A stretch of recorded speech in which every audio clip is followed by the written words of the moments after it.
Hello friends, welcome to UPCISS prime triple C exam की इस series का यह प्रैक्टिकल क्लास 8 है और इस क्लास में यहाँ पर हम 30 एमसीक्यू कंप्लीट करेंगे। और इस सीरीज में जो एमसीक्यू कंप्लीट किए जा रहे हैं वह नाइलेट संशोधित पाठ्यक्रम पर आधारित हैं। अगर आप लोग भी ट्रिपल सी एग्जाम की तैयारी कर रहे हो या फिर आपका ट्रिपल सी एग्जाम इसी मंथ में या फिर आने वाले किसी भी मंथ में ट्रिपल सी का एग्जाम है तो यह सीरीज आप लोगों के लिए इंपॉर्टेंट सीरीज होगी, क्योंकि इस सीरीज में जो एमसीक्यू कंप्लीट किए जा रहे हैं वो आप लोगों के लिए इंपॉर्टेंट एमसीक्यू हैं। तो चलिए हम वीडियो को शुरू करते हैं और आज की इस वीडियो का हम पहला क्वेश्चन देखते हैं कि पहला क्वेश्चन क्या है। तो आज का हमारा पहला क्वेश्चन है जिसमें पूछा गया है कि यूपीआई से अधिकतम कितना पैसा भेज सकते हैं। यानी कि जो यूपीआई है जिसका full form unified payment interface होता है, इसके माध्यम से अधिकतम कितना पैसा भेज सकते हैं। तो इस क्वेश्चन का correct answer option number B हो जाएगा 1 लाख। हम यूपीआई से 1 लाख अधिकतम पैसा ट्रांसफर कर सकते हैं। तो option number A correct answer हो जाएगा। फिर इसके बाद नेक्स्ट क्वेश्चन नंबर 2 है जिसमें पूछा गया है कि इनमें से कौन सा चैटिंग एप्लीकेशन नहीं है। यानी कि यहाँ पर जो 4 विकल्प दिए गए हैं इनमें से कौन सा चैटिंग एप्लीकेशन नहीं है। और सेम इसी तरीके से पिछले वीडियो में एक क्वेश्चन पूछा गया था जिसमें पूछा गया था कि चैटिंग एप्लीकेशन कौन है, तो वहां पर उसका correct answer option number B था याहू मैसेंजर, क्योंकि वहां पर 4 विकल्प थे जिसमें याहू मैसेंजर एप्लीकेशन केवल चैटिंग ऑप्शन था। लेकिन यहां पर यह पूछा गया है कि इनमें से कौन सा चैटिंग एप्लीकेशन नहीं है। तो व्हाट्सएप जो है, व्हाट्सएप पर भी हम चैटिंग कर सकते हैं, याहू मैसेंजर पर भी हम चैटिंग कर सकते हैं, टेलीग्राम पर भी हम चैटिंग कर सकते हैं। लेकिन जो यहाँ पर गूगल अर्थ दिया गया है, गूगल अर्थ हमारा चैटिंग एप्लीकेशन नहीं होता है। तो इस क्वेश्चन का correct answer option number D हो जाएगा, क्योंकि गूगल अर्थ हमारा चैटिंग एप्लीकेशन नहीं है। फिर इसके बाद नेक्स्ट क्वेश्चन नंबर 3 है जिसमें पूछा गया है कि लिब्रे ऑफिस राइटर में टेबल इंसर्ट करने की शॉर्टकट की क्या है। यह क्वेश्चन लिब्रे ऑफिस राइटर से रिलेटेड है। इसमें पूछा गया है कि लिब्रे ऑफिस राइटर में टेबल इंसर्ट करने की शॉर्टकट कुंजी क्या है। तो करेक्ट आंसर क्या हो जाएगा, क्योंकि यहाँ पर राइटर मिसमैच हो गया है, वो वर्ड यहाँ पर नहीं लिखा हुआ है, लेकिन ये क्वेश्चन लिब्रे ऑफिस राइटर का ही है। तो लिब्रे ऑफिस राइटर में अगर टेबल इंसर्ट करना होता है तो हम कीबोर्ड से कंट्रोल F12 शॉर्टकट की यूज करते हैं। तो option number B correct answer हो जाएगा। और एक क्वेश्चन और बनता है कि टेबल इंसर्ट करने का विकल्प किस मेनू में है, तो ये भी पूछा जाता है। चलिए इसका प्रैक्टिकल यहाँ पर देखते हैं तो और अच्छे से आप लोग समझ जाएंगे। तो यहाँ पर हम लिब्रे ऑफिस राइटर को ओपन कर लेते हैं। लिब्रे ऑफिस राइटर को ओपन कर लेंगे और यहाँ पर हमें टेबल इंसर्ट करना है तो कीबोर्ड से हम कंट्रोल F12 प्रेस करेंगे और इंसर्ट टेबल का डायलॉग बॉक्स आ जाएगा। अब यहाँ पर कॉलम नंबर दिए गए हैं, जो भी टेबल इंसर्ट करेंगे उसमें कितने कॉलम होंगे, जैसे हमने यहाँ पर 5 टाइप किया, कितनी रो होंगी यहाँ से हम रो टाइप कर लेंगे जितनी भी रो रखनी हो। और यहाँ पर डिफॉल्ट टेबल स्टाइल पर क्लिक करना है और इंसर्ट पर क्लिक कर देंगे, हमारे सामने टेबल इंसर्ट हो जाएगी। तो कंट्रोल F12 टेबल इंसर्ट करने की शॉर्टकट होती है। और टेबल का जो विकल्प है यह हमारा टेबल मेनू में मिलेगा। जो यहाँ पर टेबल मेनू दिया गया है, इंसर्ट टेबल का ऑप्शन दिया गया है, यहाँ से हम टेबल इंसर्ट कर सकते हैं। ये क्वेश्चन और पूछा जाता है कि लिब्रे ऑफिस राइटर में टोटल मेन्यू की संख्या कितनी होती है। वैसे तो ये सारी चीज़ें हम डिस्कस ही कर चुके हैं, जो हमारी थ्योरी क्लासें थी और चैप्टर वाइज एमसीक्यू थे, सारी चीज़ें हमने वहाँ पर डिस्कस किया। तो यहाँ पर जो हमारे मेन्यू हैं, टोटल मेन्यू की संख्या 11 होती है। जैसे कि फाइल हो गया, एडिट हो गया, व्यू हो गया, यही मेन्यू है और इनकी टोटल संख्या 11 होती है। तो यहाँ पर आप लोग समझ गए होंगे, जो टेबल है, टेबल इंसर्ट करने का विकल्प हमारा टेबल मेन्यू में मिलता है और इसकी शॉर्टकट कंट्रोल F12 है। फिर इसके बाद नेक्स्ट क्वेश्चन नंबर 4 है जिसमें पूछा गया है CMM क्या है। जो CMM वर्ड दिया गया है इसका फुल फॉर्म पूछा गया है कि इसका फुल फॉर्म क्या है। तो इस क्वेश्चन का करेक्ट आंसर क्या हो जाएगा, तो इस क्वेश्चन का correct answer option number B हो जाएगा capability maturity model. Capability maturity model जो है ये CMM का फुल फॉर्म होता है। तो ट्रिपल सी एग्जाम में फुल फॉर्म भी आते हैं और ये आप लोगों को याद रख लेना है। फिर इसके बाद नेक्स्ट क्वेश्चन नंबर 5 है जिसमें पूछा गया है प्रथम ईमेल किसके द्वारा भेजा गया। यानी कि सबसे पहला ईमेल किसके द्वारा भेजा गया था, ये क्वेश्चन यहाँ पर पूछा गया है। तो जो प्रथम ईमेल है वह रे टॉमलिंसन के द्वारा भेजा गया था, कब, 1971 में। तो इसका correct answer option number B हो जाएगा। रे टॉमलिंसन ने सबसे पहला ईमेल अर्पानेट के माध्यम से भेजा था 1971 में। Option number B correct answer. फिर नेक्स्ट क्वेश्चन नंबर 6 है, जिसमें पूछा गया है ये ईपीएस में आधार की कॉपी बार बार स्कैन करना पड़ता है, यानी कि जो ईपीएस है जिसका फुल फॉर्म आधार इनेबल्ड पेमेंट सिस्टम होता है, क्या आधार की कॉपी बार बार स्कैन करना पड़ता है? तो इस क्वेश्चन का करेक्ट आंसर क्या हो जाएगा? क्वेश्चन नंबर 6 का ऑप्शन नंबर फॉल्स। जो ईपीएस होता है इसमें आधार की कॉपी बार बार स्कैन नहीं करना पड़ता, तो ऑप्शन नंबर बी फॉल्स हो जाएगा। फिर नेक्स्ट क्वेश्चन नंबर 7 है, जिसमें पूछा गया है निम्न में से राइटर में हेडिंग कौन सी नहीं है, यानी कि जो लिब्रे ऑफिस राइटर है यहाँ पर जो 4 विकल्प दिए गए हैं, कौन सी हेडिंग लिब्रे ऑफिस राइटर में नहीं होती है? तो हेडिंग 1 जो है ये भी लिब्रे ऑफिस राइटर में होती है, हेडिंग 3 भी लिब्रे ऑफिस राइटर में होती है, हेडिंग 2 भी लिब्रे ऑफिस राइटर में होती है, लेकिन जो हेडिंग 6 दी गई है option number C, heading 6 LibreOffice Writer में नहीं होती है, तो ऑप्शन सी करेक्ट आंसर हो जाएगा। ये भी क्वेश्चन पूछा जाता है कि हेडिंग का ऑप्शन किस मेन्यू में है, तो आते हैं हम लिब्रे ऑफिस राइटर में ओपन कर लेंगे और हेडिंग का जो विकल्प होता है स्टाइल मेनू में आना है, और यहाँ पर आप लोग देख पा रहे हैं हेडिंग 1 कंट्रोल 1 शॉर्टकट होती है, हेडिंग 2 की कंट्रोल 2 होती है, हेडिंग 3 की कंट्रोल 3 होती है, तो हेडिंग जो है हमारी स्टाइल मेनू में होती है। टोटल हेडिंग 3 है और यहाँ पर इस क्वेश्चन का correct answer option number C हो जाएगा, हेडिंग 6 लिब्रे ऑफिस राइटर में नहीं है। फिर नेक्स्ट क्वेश्चन नंबर 8 है, जिसमें पूछा गया है पेमेंट ऐप पेटीएम ने इलेक्ट्रॉनिक प्लेटफॉर्म के माध्यम से कौन सा उत्पाद लॉन्च किया, यानी कि जो पेटीएम एप्लीकेशन है इसने कौन सा उत्पाद इलेक्ट्रॉनिक प्लेटफॉर्म पर लॉन्च किया है? तो correct answer option number A हो जाएगा, डिजिटल गोल्ड। जो डिजिटल गोल्ड है पेटीएम ने डिजिटल गोल्ड उत्पाद अपने ऐप पर लॉन्च किया है, तो option number A correct answer. फिर नेक्स्ट क्वेश्चन नंबर 9 है, जिसमें पूछा गया है निम्न में से एक हाई लेवल लैंग्वेज नहीं है, यानी कि यहाँ पर जो 4 विकल्प दिए गए हैं इनमें से कौन सी हाई लेवल लैंग्वेज नहीं है? तो जो C++ लैंग्वेज होती है हमारी हाई लेवल लैंग्वेज होती है, प्रोटॉन लैंग्वेज जो है ये भी हमारी हाई लेवल लैंग्वेज होती है, जो बेसिक है बेसिक भी हाई लेवल लैंग्वेज होती है, लेकिन जो असेंबली लैंग्वेज दी गई है यह हमारी असेंबली लेवल लैंग्वेज होती है, बल्कि हाई लेवल लैंग्वेज नहीं होती है, तो correct answer option number D assembly.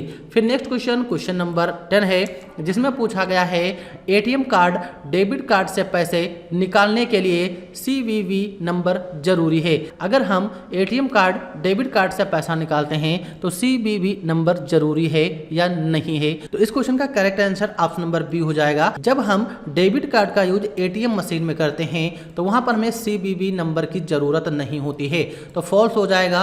और यहाँ पर जो CVV दिया गया है इसका फुल फॉर्म भी SSC एग्जाम में पूछा जाता है कि CVV का फुल फॉर्म क्या होता है। तो यहाँ पर जो CVV दिया गया है इसका फुल फॉर्म होता है card verification value. Card verification value ये CVV का फुल फॉर्म होता है, और एटीएम मशीन में जब हम एटीएम कार्ड यूज करते हैं तो वहां पर CVV नंबर की जरूरत नहीं होती है, फॉल्स हो जाएगा ऑप्शन नंबर बी। फिर नेक्स्ट क्वेश्चन नंबर 11 है, जिसमें पूछा गया है ईमेल के लिए जरूरी चीजें क्या हैं। अगर ईमेल किसी को भेजते हैं तो उसके लिए हमें कौन सी चीज़ों का ध्यान रखना होता है? एनवेलप एंड स्टैम्प होना चाहिए, कंप्यूटर एंड नेटवर्क कनेक्शन होना चाहिए, बॉथ होना चाहिए, या फिर नन ऑफ दीज होना चाहिए। तो ईमेल के लिए जो जरूरी चीज़ें होती हैं कंप्यूटर और नेटवर्क होना चाहिए। अगर हमारे पास कंप्यूटर और नेटवर्क है तो हम किसी को भी ईमेल भेज सकते हैं, option number B correct answer. फिर इसके बाद नेक्स्ट क्वेश्चन नंबर 12 है, जिसमें पूछा गया है कि PNG का फुल फॉर्म क्या होता है। जो PNG है इसका फुल फॉर्म पूछा गया है, तो ऑप्शन नंबर ए हो जाएगा, पोर्टेबल नेटवर्क ग्राफिक्स PNG का फुल फॉर्म होता है।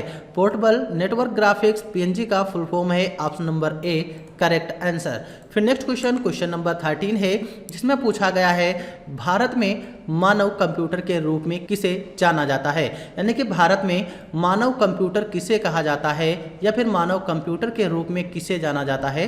तो इसका करेक्ट आंसर क्या हो जाएगा? Option number B, Shakuntala Devi जो हैं इन्हें भारत का मानव कंप्यूटर के रूप में जाना जाता है, शकुंतला देवी को, option number B correct answer हो जाएगा।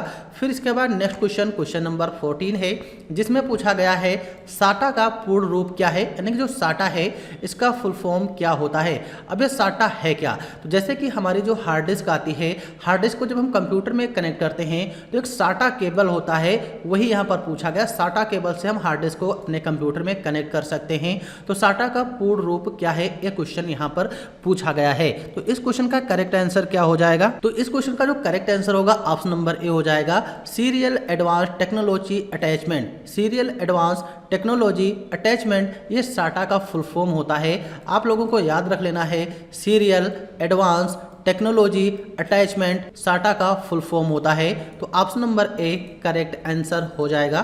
फिर नेक्स्ट क्वेश्चन नंबर 15 है, जिसमें पूछा गया है उमंग ऐप कब लॉन्च किया गया, यानी कि जो उमंग ऐप है इसको कब लॉन्च किया गया। तो सबसे पहले यहाँ पर उमंग ऐप के बारे में पता होना चाहिए कि उमंग ऐप क्या होता है। तो यहाँ पर जो उमंग ऐप है, उमंग ऐप भारत सरकार का एक आधिकारिक ऐप है और इसका जो फुल फॉर्म होता है unified mobile application for new age governance. यह SSC एग्जाम में उमंग ऐप का फुल फॉर्म भी पूछा जाता है। तो उमंग ऐप का full form unified mobile application for new age governance होता है और यह भारत सरकार का एक आधिकारिक ऐप है।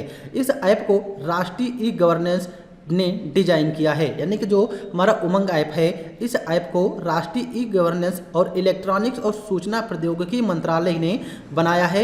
इस ऐप के जरिए लोग सरकारी सेवाओं का लाभ उठा सकते हैं जो उमंग ऐप होता है। जैसे कि जो हमारा उमंग ऐप है इस ऐप के जरिए लोग केंद्र, राज्य और स्थानीय सरकारी सेवाओं का लाभ उठा सकते हैं। इस ऐप के जरिए लोग अपने PF अकाउंट को ट्रैक कर सकते हैं और ऑनलाइन मैनेज भी कर सकते हैं। इस ऐप के जरिए लोग आधार कार्ड से जुड़े सेवाओं का भी लाभ उठा सकते हैं जो उमंग ऐप होता है, और उमंग ऐप के जरिए पैन कार्ड से जुड़ी सेवाओं का लाभ उठा सकते हैं। यानी कि जो भी हमारी सरकारी चीज़ें होती हैं उनके बारे में अगर कोई भी इंफॉर्मेशन लेना हो तो हम उमंग ऐप का यूज करते हैं। और उमंग ऐप जो है ये भारत का आधिकारिक ऐप होता है और इसका फुल फॉर्म भी पूछा जाता है जो है unified mobile application for new age governance. Umang app का फुल फॉर्म है। और उमंग ऐप को लॉन्च कब किया गया, तो इसका correct answer option number C हो जाएगा। 13 नवंबर 2017 को उमंग ऐप को लॉन्च किया गया। 13 नवंबर 2017 ध्यान रखना है। फिर इसके बाद नेक्स्ट क्वेश्चन नंबर 16 है, जिसमें पूछा गया है राइटर डॉक्यूमेंट में बुलेट स्टाइल को इंसर्ट करने के लिए किस शॉर्टकट कुंजी का इस्तेमाल करते हैं। अगर हम लिब्रे ऑफिस राइटर में कोई काम कर रहे हैं, वहां पर हमको बुलेट लिस्ट बनाना है तो कौन सी शॉर्टकट कुंजी यूज करते हैं। बुलेट लिस्ट क्या होती है, जैसे कि मान लो यहाँ पर हमने कोई एक लिखा नेम, यहाँ पर हमने फादर नेम लिखा, क्लास लिखा, रोल नंबर लिखा। अब हम चाहते हैं जो यहाँ पर है इसके आगे कुछ एरो के अकॉर्डिंग में बन जाएं, यानी कि या सर्कल बन जाएं या फिर एरो बन जाएं। यही हमारे बुलेट लिस्ट होते हैं। जैसे कि यहाँ पर हम आते हैं लिब्रे ऑफिस राइटर में। लिब्रे ऑफिस राइटर में आएंगे और यहाँ पर थोड़ा मैटर हम ऐसे रेंडमली लिख ले रहे हैं ताकि आप लोग सारी चीज़ें अच्छे से समझ जाएंगे।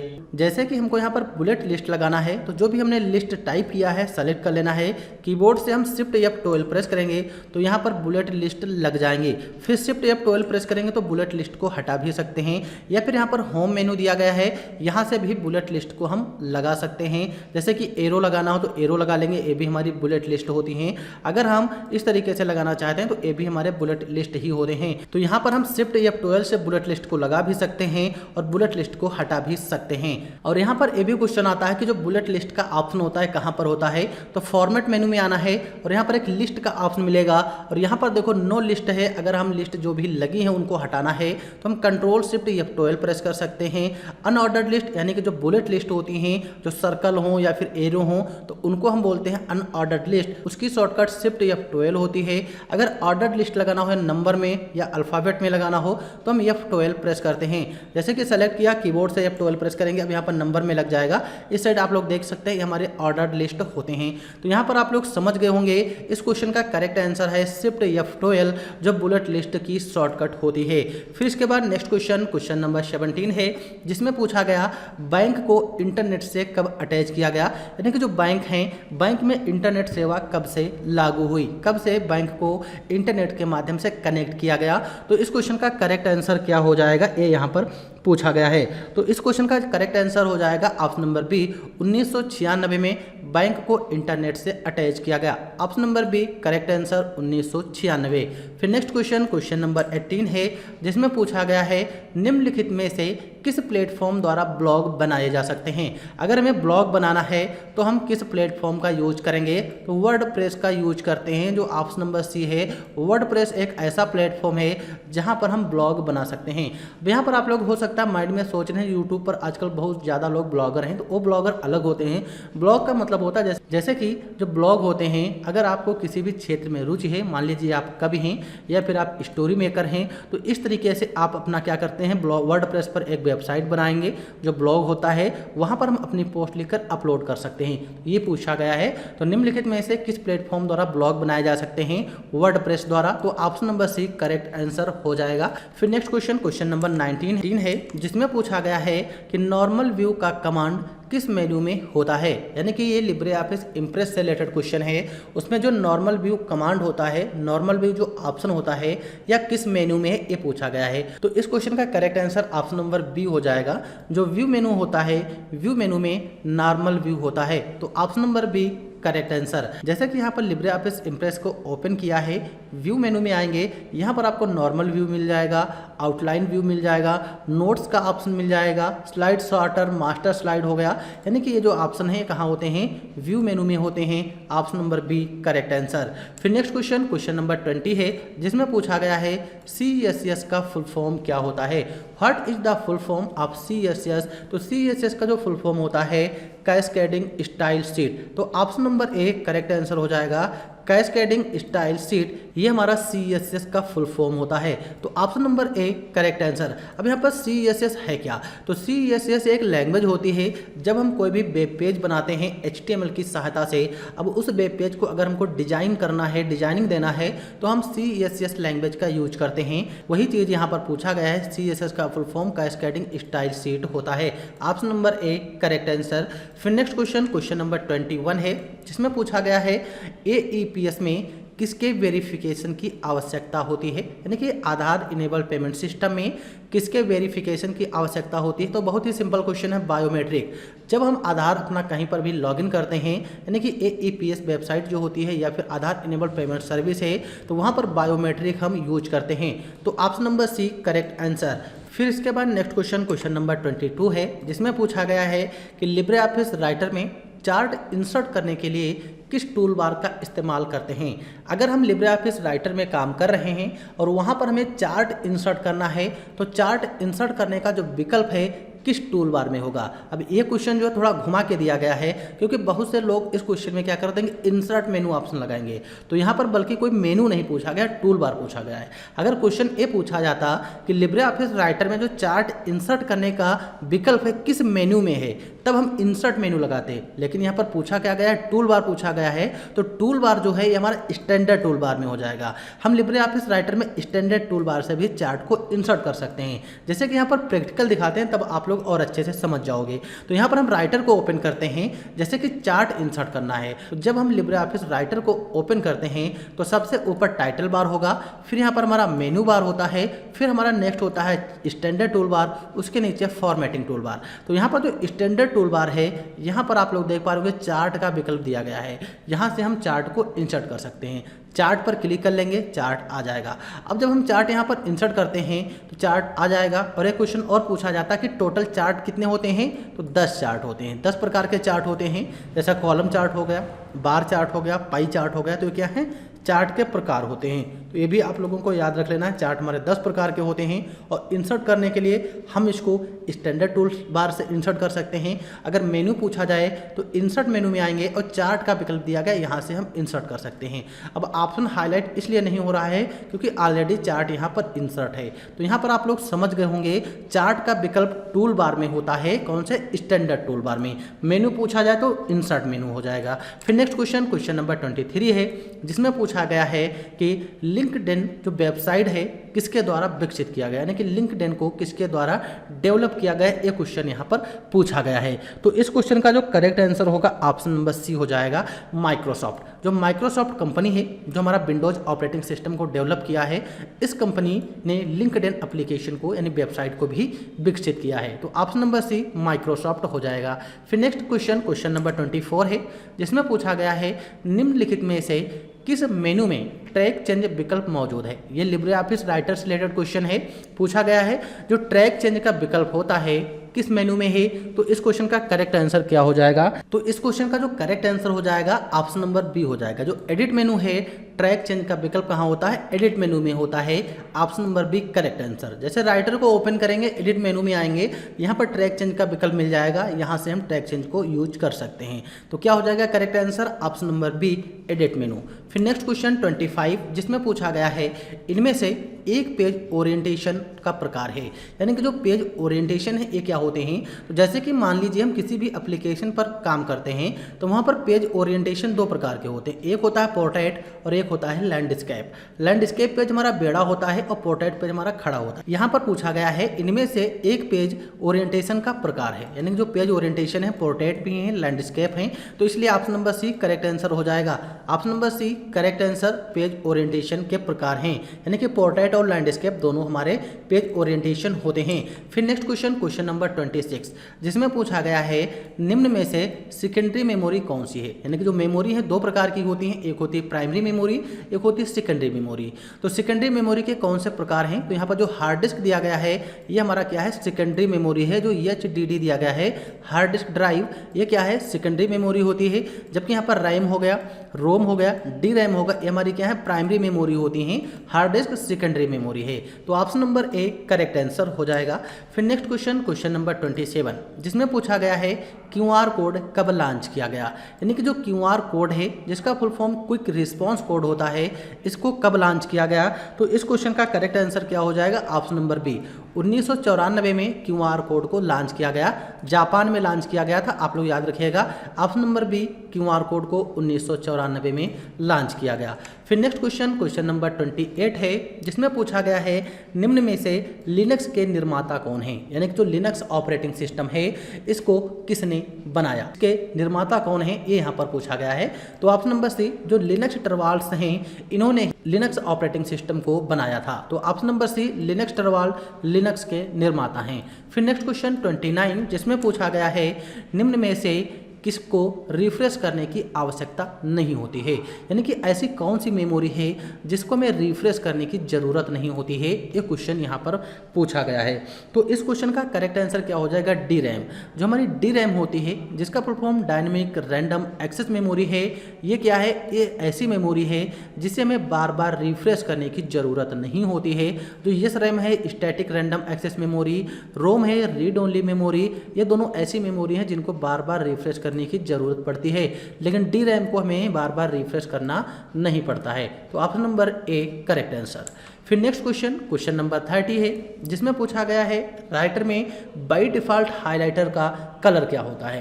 यानी कि जब हम लिब्रे ऑफिस राइटर में काम करते हैं, अगर किसी भी वर्ड को हमें हाईलाइट करना है तो जब हम हाईलाइट करेंगे तो ऑटोमेटिक कौन सा कलर उस पर अप्लाई होता है, ये पूछा गया है। तो option number C yellow colour. जो येलो कलर होता है ये हमारा डिफ़ॉल्ट हाईलाइटर कलर होता है और लिब्रे ऑफिस राइटर में इसका इस्तेमाल होता है। जैसा कि हम ओपन करते हैं राइटर को ओपन करेंगे, मान लो यहाँ पर हमने कुछ मैटर लिखा, अगर हम हाईलाइट करना चाहते हैं तो यहाँ पर हाईलाइटर कलर दिया गया है, डिफ़ॉल्ट कलर क्या? येलो। क्लिक कर देंगे टेक्स्ट ऑटोमेटिक हाईलाइट हो जाएगा, ये हाईलाइटर कलर यही होता है। तो option number C correct answer हो जाएगा। लिब्रे ऑफिस राइटर में डिफ़ॉल्ट कलर येलो होता है। तो यहाँ पर इस वीडियो में हमने टोटल 30 MCQ कंप्लीट कर लिए। जो हमारी प्रैक्टिस क्लास 8 थी, प्रैक्टिस क्लास 8 में टोटल हमने 30 MCQ कंप्लीट कर लिए। अगर आप लोगों को हमारा यह वीडियो पसंद हो तो वीडियो को लाइक करना और चैनल पर अगर पहली बार हो तो चैनल को सब्सक्राइब कर लेना ताकि हमारे वीडियो की हर नोटिफिकेशन आप लोगों तक सबसे पहले पहुंचे। तो चलिए मिलते हैं हम अगले वीडियो में, और वीडियो देखने के लिए आप लोगों का बहुत बहुत धन्यवाद। Thanks for watching this video.